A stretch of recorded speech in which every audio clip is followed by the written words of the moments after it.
মেদিনীপুর ফিরে যাচ্ছিলাম, কালকে কোলাঘাটে সকালে আমার একটি মন্দির উদ্বোধন আছে। আমি শান্তিপূর্ণভাবে যাচ্ছিলাম, এই জিনিস বরদাস্ত করা যাবে না। আমি লিখিত অভিযোগ দেব, আমি সিসিটিভি ফুটেজ, আমার নিজের ভিডিও ফুটেজ, আমার সঙ্গে যে সিকিউরিটির লোকজন ছিল তারা ভিডিও তুলেছেন। চিহ্নিত সমাজ বিরোধী ইন প্রেজেন্স অফ পুলিশ একটা স্কোয়াড ছিল, পশ্চিম মেদিনীপুর জেলা পুলিশের একটা পাইলট কার ছিল, 4-5টা পুলিশের লোক ছিল, আর 7-8টা এখানকার স্থানীয় লোকরা আমাকে চিনিয়ে দিয়েছে যারা পুলিশের লোক, ওদেরকে না সরিয়ে কোলাকুলি করছে, চুমু খাচ্ছে। এ তো স্টেট স্পন্সর টেররিজম।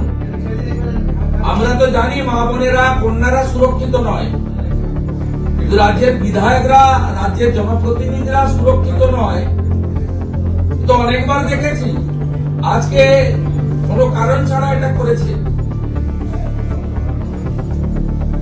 আমরা বলতাম না আগে বিহারে জঙ্গল রাজ ছিল, এখন এখানে মহা জঙ্গল রাজ চলছে।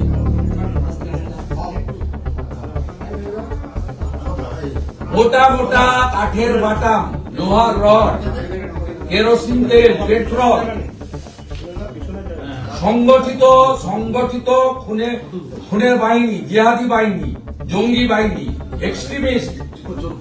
সবচেয়ে আনফরচুনেট হচ্ছে এটা কোনো ব্যারেন জায়গা নয়, এটা একদম ব্রড ডে লাইট, অত্যন্ত মানে বাজার টাউন এলাকা বলা যেতে পারে, in presence of multiple number of police.